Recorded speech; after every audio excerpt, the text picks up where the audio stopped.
Welcome back to Shikha classes. Actually आज मैं लगभग 1 महीने बाद वीडियो बना रही हूँ because I was just caught in the web of examination. Exam start हो गए थे, समय नहीं मिल रहा था and finally when my exams are over I have started making videos once again. इस वीडियो में हम क्लास 12 का एक चैप्टर पढ़ेंगे लॉस्ट स्प्रिंग, उसका एक्चुअली सेकेंड पार्ट पढ़ेंगे। क्लास 12 की जो बुक है फ्लेमिंगो उसी का ये चैप्टर है। इस चैप्टर का नाम लॉस्ट स्प्रिंग क्यों पढ़ा, इसके फर्स्ट पार्ट पे जो मैंने वीडियो बनाया था उसमें मैंने एक्सप्लेन किया है, तो इसमें फिर से करने की ज़रूरत नहीं है। इस सेक्शन का नाम है I want to drive a car. ये नाम क्यों पड़ा है ये आप जैसे इस स्टोरी पढ़ोगे आपको खुद ब खुद समझ में आ जाएगा। इस स्टोरी का जो मेन कैरेक्टर है दैट इज़ मुकेश, और मुकेश से ऐसा लग रहा है एज इफ जो नैरेटर है जो हमें कहानी सुना रहे हैं वो मुकेश के साथ मिले हैं, उनके साथ बातचीत की है और भी कुछ लोगों के साथ उनके कुछ कॉन्वर्सेशंस रिकॉर्डेड हैं इस स्टोरी में। जैसा कि मैंने आपको फर्स्ट पार्ट वाले वीडियो में भी बताया था कि ये स्टोरी फर्स्ट पर्सन नैरेटिव में लिखा गया है। मुकेश एक ऐसे परिवार को बिलोंग करता है जो कि बैंगल्स बनाते हैं, कांच की चूड़ियां बनाते हैं। ये फिरोजाबाद शहर की कहानी है। फिरोजाबाद बहुत फेमस है ग्लास बैंगल्स इंडस्ट्री के लिए, ग्लास बैंगल्स के लिए। इस वीडियो में आपको सिर्फ ये पूरा स्टोरी सुना देती हूँ, समझा देती हूँ, और जब सारे चैप्टर्स ऐसे ही खत्म हो जाएंगे उसके बाद मैं क्या करूंगी कि मैं लाइन बाय लाइन एक्सप्लेन करना शुरू करूंगी। क्योंकि क्या होता है कि आजकल एग्जाम्स में पैराफ्रेजिंग आते हैं, मतलब कुछ लाइंस दिए होते हैं किसी स्टोरी से और आपको उससे रिलेटेड क्वेश्चंस दिए रहते हैं, तो इसलिए इंपॉर्टेंट है कि आप हर लाइन अच्छे से हर एंगल से समझो। ये स्टोरी कुछ इस तरह से शुरू होती है कि मुकेश नैरेटर से बोल रहा होता है कि मैं खुद का अपना मास्टर बनूंगा, मोटर मैकेनिक बनूंगा।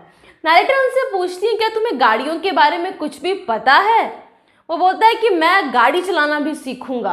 मुकेश की बातों को सुनकर नैरेटर ये हमसे कह रही हैं कि उसकी बातों को सुनने के बाद मुझे एक भ्रम जैसा लगता है उसकी बात पे। एक्चुअली क्या है कि फिरोजाबाद में हर दूसरा परिवार बैंगल इंडस्ट्री में इन्वॉल्व, वो कांच की चूड़ियाँ बनाता है। लेकिन क्या होता है कि वो लोग जो कांच की चूड़ियाँ बनाते हैं और हमारे देश की जो हर सुहागन औरत जो कांच की चूड़ी पहनती है, एक्चुअली वो लोग, उन लोगों की स्थिति बहुत खराब है। वो एक बहुत ही मिजरेबल स्टेट में जीते हैं क्योंकि उनको अपनी चूड़ियों की सही कीमत नहीं मिलती। जो मिडिल मैन होते हैं, जो साहूकार्स होते हैं, जो बिचौलिए होते हैं, ब्रोकर्स होते हैं, वो उनसे बहुत कम दाम में चूड़ियाँ ले लेते हैं और मार्केट में जाके सही प्राइस में बेच देते हैं। इस वजह से वहाँ के जो लोग हैं वो अपने बच्चों को पढ़ा नहीं पाते ठीक से, उनको स्किल्स नहीं गैदर करवा पाते। वो एक्चुअली वहाँ के बच्चे भी जो हैं वो सिर्फ यही चीज़ सीख पाते, that is the art of making glass bangles, क्योंकि उन लोगों के पास इतने पैसे नहीं होते हैं कि वो बच्चों को स्कूल भेज सके, उनको ढंग की पढ़ाई दे सके। यहाँ पे ग्लास के बैंगल्स बनते हैं वो बेसिकली बहुत ही छोटे कमरे हैं जिसमें ठीक से वेंटिलेशन भी नहीं है, ना हवा ठीक से आती है ना रोशनी ठीक से आती है।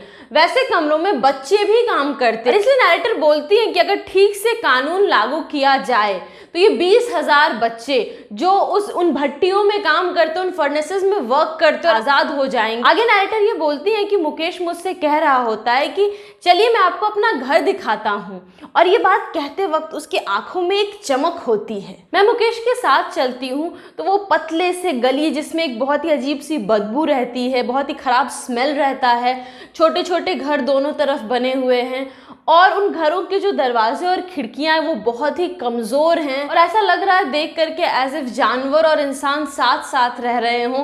पूरी गली में जो है वो कूड़ा फेंका हुआ, गार्बेज कलेक्टेड है उन जगहों पर। मतलब वो एक्चुअली एक्सप्लेन करें कि कितने मिजरेबल कंडीशन में ये लोग रहते हैं। और ऐसे ही एक छोटे से घर में मुकेश वहाँ रुक जाता है उसके आगे, और जो दरवाज़ा रहता है उसको पैर से वो धक्का दे के खोल देता है। और जब उस दरवाजे के अंदर हम जाते हैं तो देखते हैं आधा बना हुआ घर है और जो रूफ है उसका, वो सूखे हुए जो घास होते हैं उसका रूफ है। आप देख सकते हैं यहाँ पे एक थैच्ड रूफ कैसा होता है। और वहाँ पर जब मैं घुसती हूँ तो देखती हूँ कि वहाँ पे एक लकड़ी का चूल्हा लगा हुआ है, उस पर एक बड़ा सा बर्तन चढ़ा है जिसपे कि पालक यानी स्पिनच जो है वो पक रहा है। बगल में एक बड़ी सी थाली है, उसमें भी कुछ सब्जियां रखी हुई हैं कटी हुई। और उस चूल्हे के सामने एक बहुत ही दुबली पतली सी कमजोर सी महिला साड़ी लपेटे हुए बैठी है। क्योंकि लकड़ी का चूल्हा है तो लकड़ी जलता है तो धुआं भी निकलता, तो उसके आंखों में पूरा धुआं भरा है। लेकिन उसी तरह से वो मुझे देख करके स्माइल करती है। वो लड़की मुकेश की भाभी रहती है और वो उम्र में तो बहुत बड़ी नहीं है, पर उसके ऊपर 3 लोगों की जिम्मेदारी है। एक मुकेश की जिम्मेदारी, एक मुकेश के बड़े भाई यानी कि उस लड़की के पति की जिम्मेदारी, और मुकेश के और उसके भाई के पिता की जिम्मेदारी, यानी उस लड़की के फादर इन लॉ, ससुर की जिम्मेदारी। और जब मुकेश के पिताजी आते हैं सामने तो वो एक टूटे हुए दीवार के पीछे छुप जाती है और घूंघट कर लेती है, पूरा अपना फेस जो है वो ढक लेती है।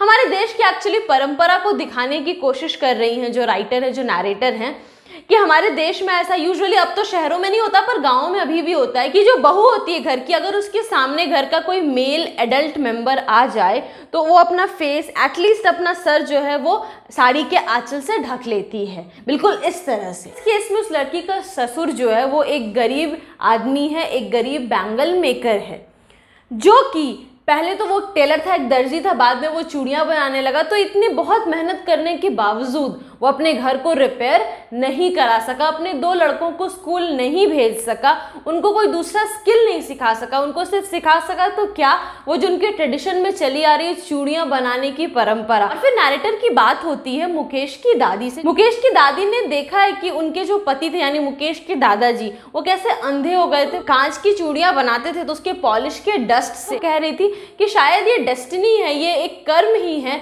कि इस परिवार में जन्म हुआ, और चूंकि इस परिवार में जन्म हुआ इसलिए हम यही काम कर सकते हैं, हमें यही करना आता है।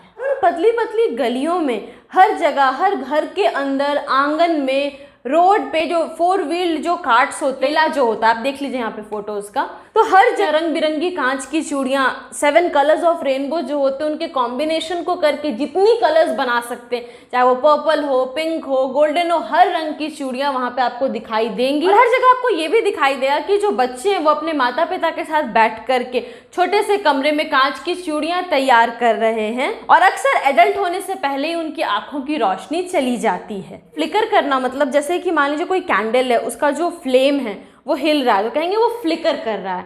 तो उसी तरह से यहाँ पे वो फ्लिकरिंग ऑयल लैम्प क्यों है? घरों के बाहर वो ऑयल लैम्प्स जल रहे होते थे जो हवा की वजह से फ्लिकर करते थे, और घर के अंदर लेकिन रोशनी नहीं थी, बिजली नहीं थी, कि लोगों का फ्यूचर जो है वो बिल्कुल डार्क है, और जो थोड़ी बहुत रोशनी दिख भी रही है वो कब बुझ जाए पता नहीं। जो थोड़ी बहुत उम्मीद इनके पास है भी, उसको भी वो टिका कर रख पाएंगे या नहीं, इसकी कोई उम्मीद नहीं है। आगे डायरेक्टर बोलती है कि एक लड़की है सविता, जो कि एक डल सा पिंक कलर का ड्रेस पहन करके बैठी है अपनी दादी के बगल में और उनको चूड़ियों बनाने में मदद कर रही हैं। वो अभी बच्ची है और मशीन की तरह उसका हाथ चल रहा है चूड़ियाँ बनाने में, लेकिन अभी वो नहीं समझती है कि इन चूड़ियों का क्या महत्व है, ये कितना इम्पॉर्टेंट होता है एक मैरिड वुमन के लिए, उसके सुहाग के लिए, वो कितना ऑस्पिशियस होता है, कितना शुभ होता है।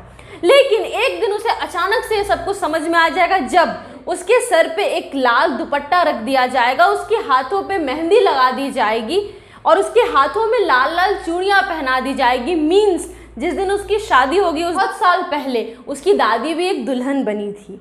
आज भी उसकी दादी के हाथों में चूड़ियाँ तो है, लेकिन उनकी आंखों में रोशनी नहीं है, वो अंधी हो गई हैं। और अगर हम एक हिडन मीनिंग देखने जाएं, अगर हम बिटवीन द लाइंस पढ़ने की कोशिश करें तो इसका क्या सेंस है कि उनकी आंखों में जो वो चमक थी, जो रोशनी थी, जो एक उम्मीद थी, वो सब कुछ खत्म हो चुकी है। और वो बोलती हैं एक वक्त शेर भर खाना भी नहीं खाया। मीन्स कि उन्होंने एक समय भी पेट भर के ढंग से खाना नहीं खाया, जबकि वो उन्होंने बहुत मेहनत की। बूढ़ी महिला के जो पति हैं वो भी वहाँ पे बैठे, उनकी लंबी सी सफ़ेद दाढ़ी है और वो बोलते हैं कि मुझे कांच की चूड़ियाँ बनाने के अलावा और कुछ आता भी नहीं है, लेकिन हाँ थोड़े बहुत पैसे जोड़ करके मैं अपना एक घर बना पाया हूँ। ये कहने का उनका मतलब है कि बहुत सारे ऐसे भी लोग हैं जो इतना भी कर नहीं पाए। इन पतली गलियों में जो छोटे छोटे घर हैं, लगभग हर उस घर की यही कहानी है। इतने सालों के संकट के वजह से अब उनके अंदर इतनी भी हिम्मत नहीं है कि वो कुछ और करने का सोच सके, कुछ और सपना देख सके। आप लोग खुद अपना कोऑपरेटिव क्यों नहीं ऑर्गेनाइज कर लेते कि आप लोग डायरेक्ट मार्केट में जाओ और चूड़ियाँ बेचो?